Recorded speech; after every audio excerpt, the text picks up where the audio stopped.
Los poderes del presidente, era la primera pregunta, la tengo aquí. Bueno, mira, el presidente tiene poderes derivados de la Constitución. El presidente es el jefe del Ejecutivo, tiene a cargo todas las instituciones del Ejecutivo, tiene poderes de nombrar jueces federales, tiene poderes de nombrar jueces de la Corte Suprema, sujeto a confirmación por el Senado de los Estados Unidos, tiene la habilidad como comandante en jefe de declarar guerras. Obviamente eso tiene que también pasar por el Congreso de cierta forma. Tiene unos poderes inmensos el presidente de los Estados Unidos, pero como es un sistema de chequeos y balances y hay tres unidades importantes en la democracia de los Estados Unidos constitucionalmente, el poder judicial, como hemos hablado anteriormente, el poder legislativo y el poder ejecutivo, que es el que tiene el presidente. Ninguna de las tres posiciones se supone que tenga más fuerza que otros desde el punto de vista de que se pueda apoderar del poder en los Estados Unidos, pero obviamente siempre van a existir esos chequeos y balances que existen para tratar de establecer un sistema de gobierno donde una sola persona no se pueda apoderar del poder o una sola entidad, una junta, se pueda apoderar del poder como existen en otros países. Sin embargo, la Constitución habla mucho más del Congreso que de la figura del presidente. Sobre el presidente es escueto, es lo que usted ha mencionado, ¿no? En el Congreso hay un montón de detalles de los poderes del Congreso que pareciera que la intención de los padres fundadores era que el verdadero poder descansara en el Senado y en la Cámara de Representantes más que en la figura del presidente. No, yo no creo eso. Yo creo que nuestros padres fundadores estaban pensando en preservar la República. Estaban pensando en que no ocurrieran caudillos, que el poder más bien estuviera en las manos del pueblo. Porque el pueblo es el que elige a los congresistas, elige a los senadores, elige el presidente. Y entonces nosotros lo que tenemos es un gobierno del pueblo representativo en esos líderes que seleccionamos a través de elecciones libres aquí en los Estados Unidos. Por lo tanto, el poder se puede decir que está en las manos de las personas, de los votantes. El pueblo decide quién va a ser el presidente. El presidente establece una pauta. Esa pauta está de acuerdo el electorado o no. Votan por un presidente en una elección. Ese presidente entonces tiene ciertos poderes que ejecuta conforme al liderazgo que el pueblo ha seleccionado. Cuando el presidente de los Estados Unidos selecciona un juez para la Corte Suprema, selecciona un juez para las Cortes Federales, tiene entonces el presidente el poder del pueblo, que es quien realmente está seleccionando. La confianza del pueblo está depositada en ese presidente. Después que se nombran, pues obviamente viene el Congreso de los Estados Unidos, el Senado tiene que confirmar a esas personas que han sido seleccionadas por el presidente. De nuevo el poder del pueblo, el poder del pueblo reflejado en el Congreso, en la Cámara de Representantes, en el Senado de los Estados Unidos. Que existe una disputa con respecto a leyes que el Congreso haya establecido.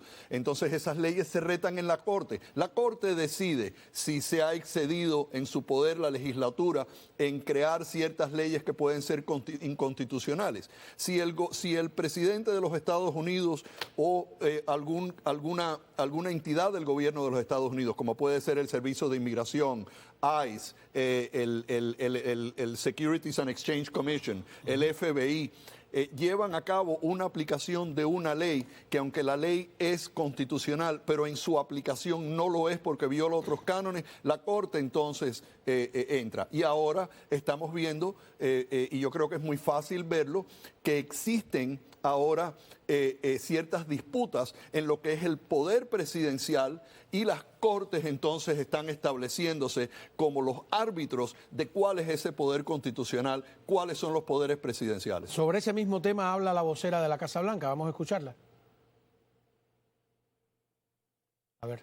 President Zelensky asked for additional air defense systems to protect his civilians, particularly Patriot missile systems, and President Trump agreed to work with him to find what was available, particularly in Europe.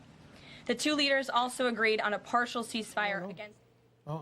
No, está hablando, ahí está hablando de otro tema. Hay una pequeña equivocación, sí, no estamos sí. en vivo. ¿Ya lo encontraron? Espero que no hable ahora de Disney World. A ver.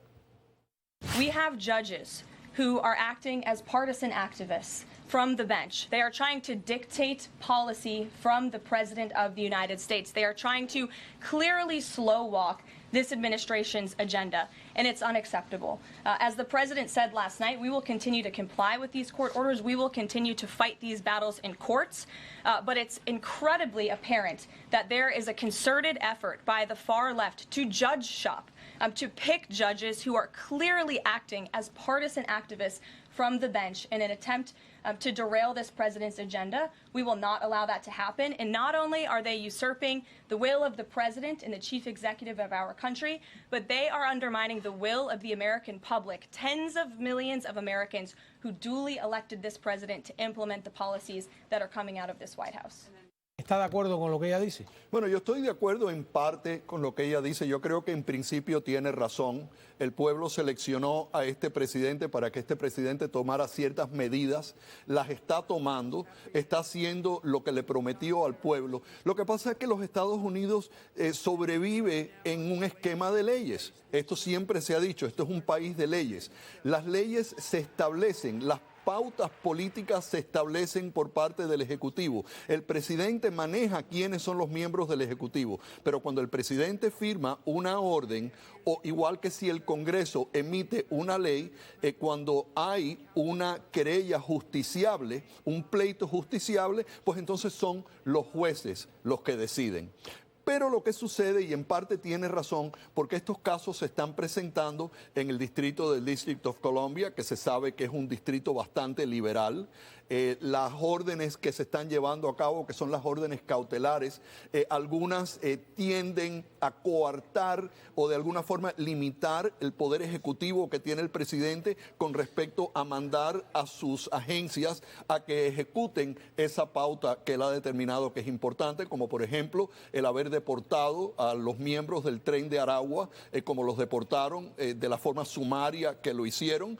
El presidente está ejerciendo lo que él cree es su poder ejecutivo con respecto a esa ley, que es una ley bastante anticuada, ¿sabes? Yo creo que la definición de lo que es una guerra o lo que es una incursión amenazadora a los derechos de los Estados Unidos y a la seguridad nacional, yo creo que podría ser reinterpretada por la Corte. Pero claramente al final tú tienes que terminar frente a estos jueces que son seleccionados por un presidente, que son vitalicios basados en el artículo 3 de la Constitución, todos los jueces federales. Pero la Constitución solo habla de la Corte Suprema, no habla de otros, dice, y otros jueces podrán ser nombrados. El artículo 3 de la Constitución le da a los jueces federales nombrados por el presidente y confirmados por el Senado haber en el un país? Poder vitalicio de ejercer la función de juez federal en los diferentes distritos. Ajá. ¿Hasta dónde llega el poder de un juez de distrito? O sea, le pregunté hasta dónde llegaba el poder del presidente, hasta dónde llega el poder de un juez de distrito, además de un distrito. El poder lejano, de un juez federal solamente está limitado por el abuso de discreción. El juez tiene la discreción de escuchar el caso y tomar una decisión. Esa decisión tiene que estar basada en los cánones legales, tiene que ser constitucional su aplicación de poder, no puede simplemente tomar decisiones de cierta forma porque le da la gana. Entonces, eso quiere decir que un juez que no abuse su discreción en términos de tomar decisiones en los casos que se presentan frente a él o ella, está cumpliendo su función. ¿Y quién determina que abusó de la discreción? Ahí voy. Eso no quiere decir que la decisión que tome está correcta, porque para eso existen toda una serie de jueces que se sientan en distritos de apelación para determinar si la decisión de un juez inferior es constitucional o no lo es. Y además, después de eso, tienes a la Corte Suprema de los Estados Unidos, que son los que finalmente van a tomar decisiones en estos casos. Las órdenes cautelares que se toman con respecto a algunas de las órdenes que el presidente Trump ha firmado, no son órdenes finales, son órdenes temporarias, pendiente a una audiencia que se tiene que dar lugar rápidamente donde se determine la validez de la demanda que se está presentando. Y una vez que esa decisión se tome, entonces esa decisión puede ser apelada. Si el juez no fija una audiencia rápidamente para que el presidente pueda continuar ejerciendo sus derechos y su autoridad, ¿no? Su autoridad ejecutiva, entonces puede apelar a la Corte Suprema para que la Corte Suprema intervenga, porque lo único que coarta al presidente de los Estados Unidos de fungir su función y su autoridad es que las cosas se tienen que terminar rápidamente, porque si no, sí existiría una crisis constitucional en este país. Entonces, cuando regresemos de la pausa, yo tengo una pregunta concreta. Con el avión ya en el aire, ¿la orden del juez le obligaba a regresar? ¿Sí o no? Ya volvemos. Porque hablamos de juez de distrito y la verdad que yo confieso que es una palabra en abstracto que no significa visualmente nada para mí. Dice que hay 94 distritos judiciales en todo el país. Claro. Y 12 regionales. Por ejemplo, la Florida, me estaba explicando. La Florida, por ejemplo, tiene 3 distritos federales. Tiene el Distrito Norte, el Distrito Central y el Distrito Sur de la Florida. Y esos jueces... ¿Cuántos jueces podría tener cada distrito? Los jueces que sea necesario para cumplir con la función judicial. En el Distrito Sur de la Florida... 12 puede hay haber. como 12, 15 jueces en función, además de que hay jueces retirados que tienen calendarios separados. Hay también eso una para serie delitos federales. Eso no son los... Esos son los jueces de distrito. Pero para un delito cometido, que aquí se habla, dice delito federal o delito estatal. Un delito, ¿no? Olvídate de la Corte Estatal. Los jueces estatales tienen jurisdicción estatal y son electos por el pueblo en elecciones generales. Ajá. Los jueces federales es diferente. Esos jueces sirven bajo el artículo 3 de la Constitución. Y cada uno de esos jueces tiene una función vitalicia una vez que son nombrados y confirmados por el Senado. Igual que la Corte Suprema. Igual que la Corte Suprema. Y son nombrados por el presidente. Y son nombrados por el presidente. Y son confirmados por el Senado. Y son confirmados por el Senado. Y después van ascendiendo en función a las Cortes de Apelaciones, donde por ejemplo, algunos de esos jueces... La 13ª Corte de Apelaciones de Atlanta, que veo que es la que atiende los temas de esa la Florida. Esa sirve varios distritos federales, la Florida, Georgia, Alabama, hay una serie de estados, porque ya esos son cortes de apelación. Que eso solo dice que hay 12 nada más. Esos también son nombrados por el presidente y confirmados por el Senado para que sirvan en función de esa corte de apelación. Y eso entonces son los jueces que escuchan todas estas disputas que son archivadas en la Corte Federal. Pero claramente es un poquito complicado porque desde el punto de vista del pueblo que está mirando todo esto, esos jueces son hasta cierto punto seleccionados por el pueblo. ¿Por qué? Porque son seleccionados por un presidente que es electo por el pueblo. De nuevo, un poder representativo mandado por el pueblo. Y entonces vas a tener, cuando tienes un presidente demócrata, va a nombrar jueces que él considera Pero tiene que nombrarlo en los puestos que estén vacíos, porque si es vitalicio... No, puede nombrar jueces federales cuando hay vacantes. No, cuando hay vacantes, nombra jueces federales. Y esos jueces pues tienen entonces la función de escuchar todos estos casos en lo que es la Corte de Distrito, que es la Corte inferior en el sistema federal. Entonces todos estos casos están todavía hasta cierto punto en las cortes inferiores desde el punto de vista de que no se han tomado muchas decisiones finales con respecto a esas demandas. Y se está peleando, están en el nivel de medidas cautelares basado en esas demandas que se están presentando. Pero eventualmente esos jueces van a tener que decidir estos casos y algunos ya se han decidido, pero otros no. Entonces se va a ir demorando en la medida en que se escuchen estos casos para tomar decisiones finales en los méritos que podrían ser apeladas o no dependiendo de las circunstancias. Pero esto que dice el presidente Trump, de que este juez que le intentó parar el avión fue nombrado por Obama y que es un activista. ¿Puede haber casos de que haya jueces que estén demasiado involucrados en la política? Puede ser que hayan jueces que son activistas, pero la palabra activista es una calificación que se le está dando a un juez que está tomando una decisión. Pero como dijo el juez John Roberts hace un par de días, que tú no puedes buscar un juicio político contra un juez porque piensas que es activista. Tú tienes que tener una base legal para proceder de esa forma, además de que necesitas los votos en el Senado para poder sacar a un juez federal. Y eso no es algo que ocurre con frecuencia. ¿Existe el recurso para poder sacar a un juez? Existe el mismo recurso de impeachment que ocurre con un presidente, porque es la única manera de sacar a un juez federal, con los mismos requisitos. El hecho de que a ti no te guste una decisión que haya tomado un juez, tienes primeramente que acatarla, porque ese es el sistema de chequeos y balances que existe en los Estados Unidos, y proceder a través de los diferentes niveles de las cortes hasta llegar a una decisión final. Por ejemplo, aquí lo que se está cocinando es que la Corte Suprema eventualmente va a tener que establecer cuáles son los límites del poder presidencial con respecto a muchos de estos temas que se están manejando. De la misma forma que vimos hace unos meses que tuvieron que decidir cuál es el límite de la inmunidad que tiene un presidente con respecto a las acciones oficiales de su oficina, que las tiene constitucionalmente, de la misma forma que los jueces tienen el poder constitucional de decidir estos casos, salvo un abuso de discreción. Las decisiones que se toman en abuso de discreción, las cortes superiores de apelación pueden determinar que el juez abusó su discreción para tomar una decisión. En casi todo eso, Juan Manuel, es apelable hasta que llegue a la Corte Suprema. Vamos entonces a la pregunta con que nos fuimos en el corte comercial.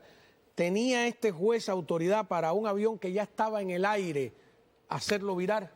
¿Con una orden que se emitió estando ya en el aire? Tiene la autoridad para dar la orden. La pregunta es si esa orden constituye un abuso de discreción o si esa orden es simplemente imposible de cumplir porque ya una vez que los aviones salen o están en función bajo el control de un piloto, bajo las determinaciones de los vuelos internacionales, si de verdad el presidente de los Estados Unidos o las agencias que caen dentro del Ejecutivo tienen la habilidad de hacer que ese avión regrese.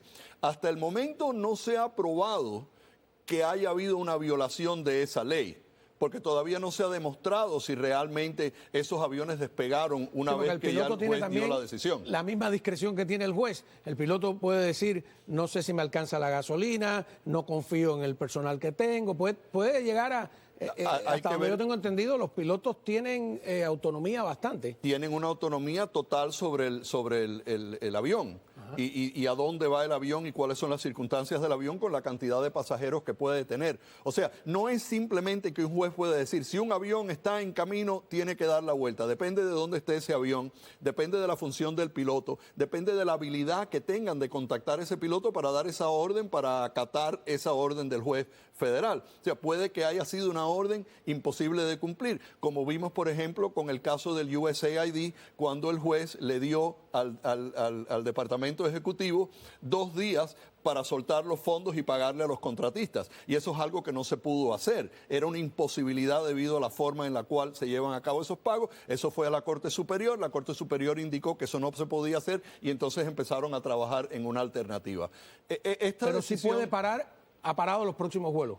¿Hasta cuándo? Ha parado los próximos vuelos hasta que se tenga esa audiencia, y esa es una audiencia que se tiene que tener rápidamente, porque en cuestión no está realmente si a ti te gustan o no te gustan estos terroristas, si estás de acuerdo con que los manden o no los manden. Lo que está en juego es si el presidente tiene la habilidad de utilizar y la autoridad de utilizar esa ley para deportar sin proceso. Eso es lo que está sobre la mesa. Y aquí vamos a la otra pregunta que esbocé al principio del programa.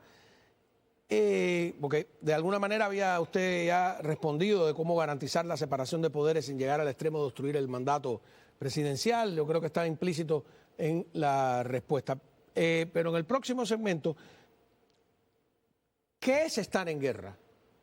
O sea, ¿hay algún documento que diga que estar en guerra es solo estar en guerra con otro país o estar en guerra contra un grupo criminal no gubernamental es también estar en guerra? Cuando regresemos de la pausa. Dile que ya se acabó todo. Estamos esperando la llamada. Entonces, nos habíamos quedado en si puede el juez detener el avión en el aire. El juez tiene la habilidad de tomar una decisión con respecto al caso. Si el presidente puede seguir utilizando esa ley, que es bien antigua, es una ley que necesita ser explicada o definida por la Corte Suprema de los Estados Unidos si se va a utilizar.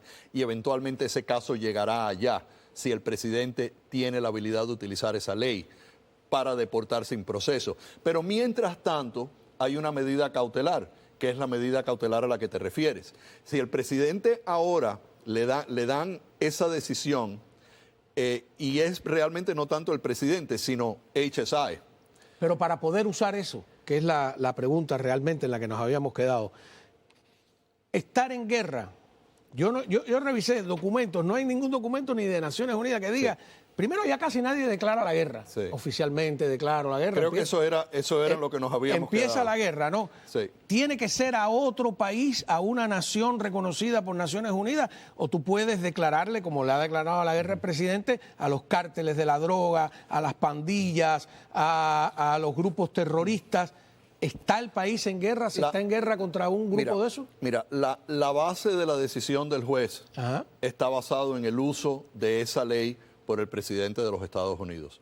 Entonces, esa ley se ha determinado y se ha hablado, y muchos de los expertos legales, opinan que esa es una ley que solamente se puede utilizar en tiempos de guerra. ¿Pero qué es Pero tiempos de hay guerra? una incursión bélica también con respecto al Tren de Aragua, manejada con su afiliación del Cartel de los Soles, que sabemos que es parte del régimen de Maduro. Entonces, esa incursión bélica podría definirse como una acción terrorista hacia los Estados Unidos. Y entonces, basado en lo que estás diciendo, podría llegar el momento en que la Corte Suprema tenga que definir si eso se puede usar sin declarar la guerra de una forma convencional.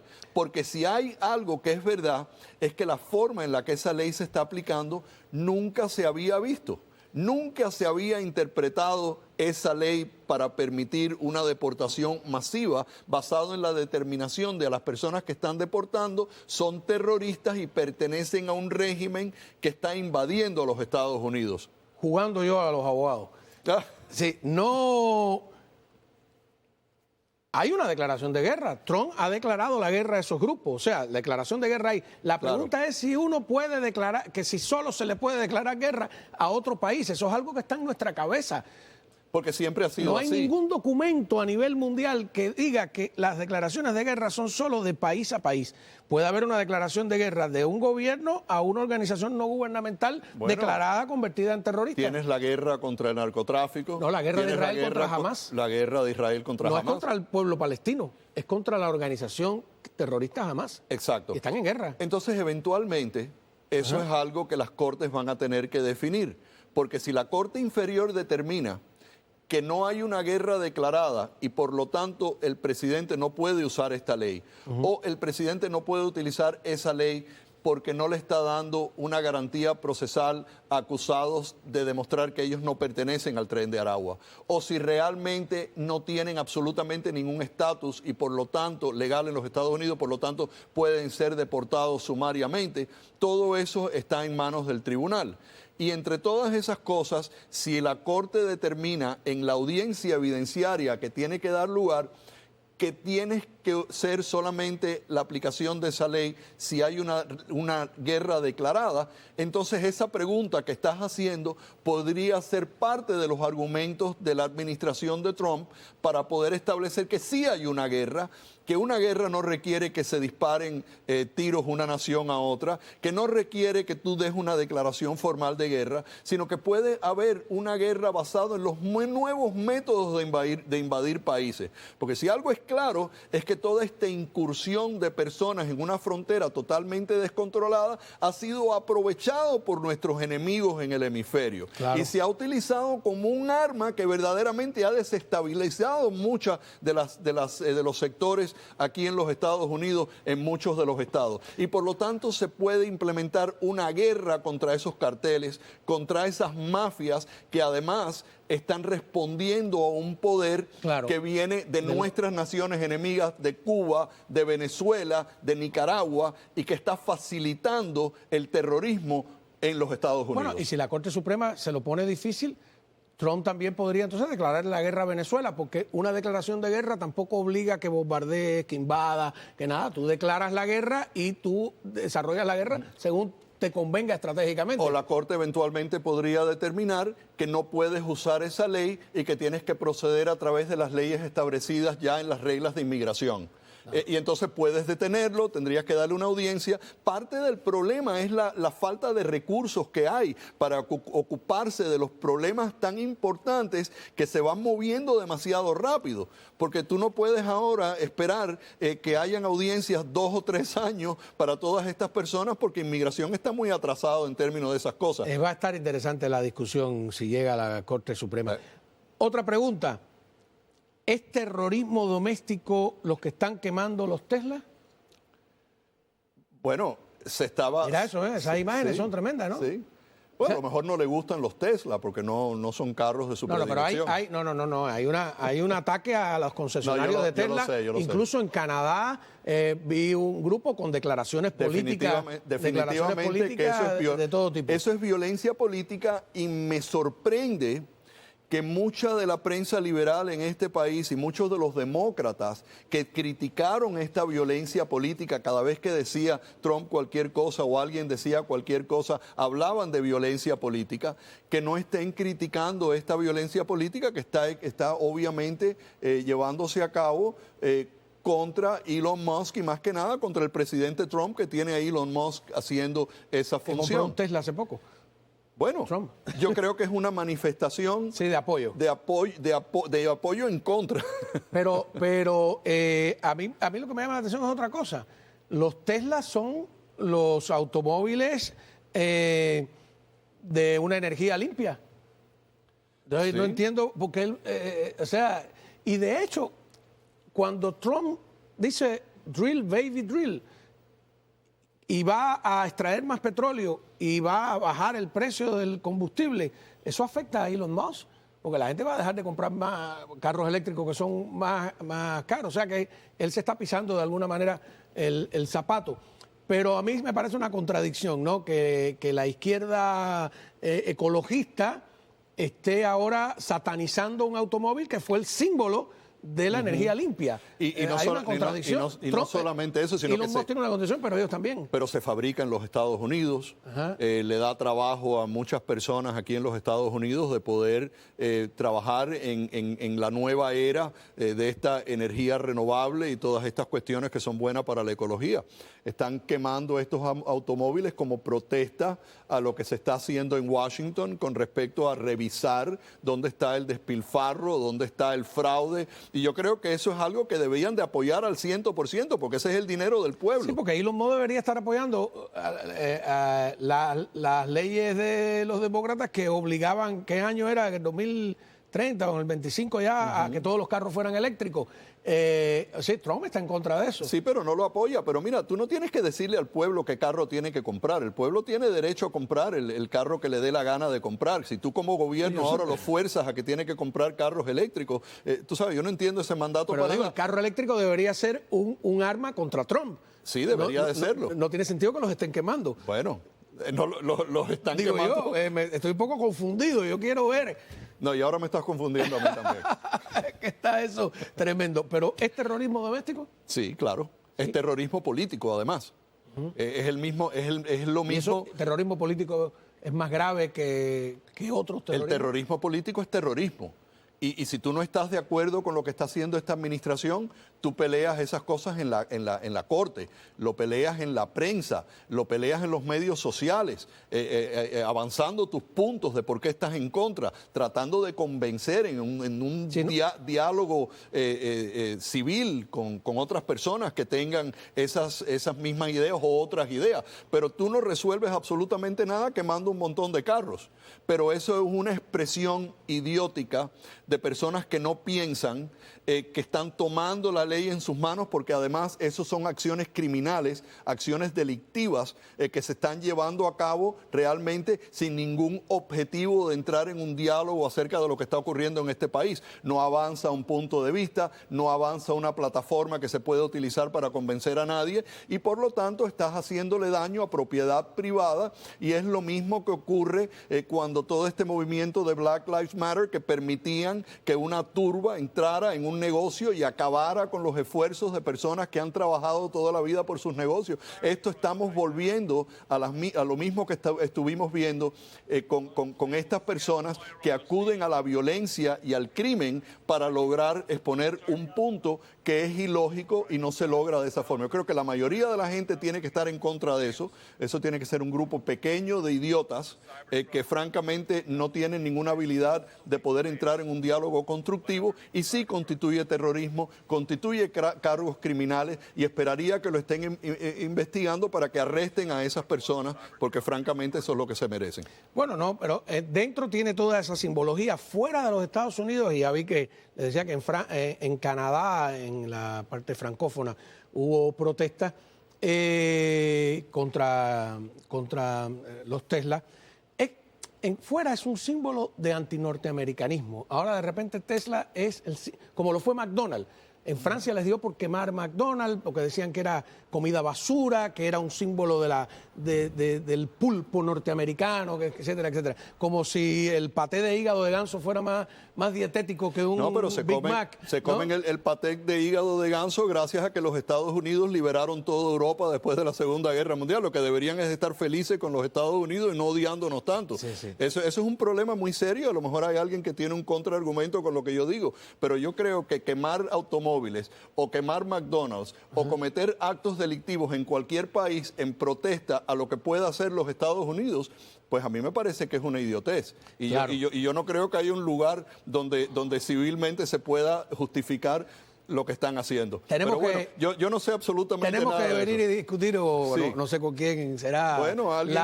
si de verdad la dieta mediterránea es más saludable que gracias la a Dios norteamericana. que la tienen. Mira a ver si están contribuyendo a la OTAN o no lo están haciendo. Mira a ver si se están despertando o no. Por fin se están dando cuenta que tienen que proteger sus países. Si la fabada asturiana pesa menos en el estómago. Sí, vamos a ver. Muchísimas gracias. A ti, gracias. Ha sido el doctor Nelson Rodríguez Varela, abogado y ex fiscal. Cuando regresemos vamos a hablar de, qué revelaron los nuevos documentos sobre el asesinato de Kennedy. ¿Hay algo nuevo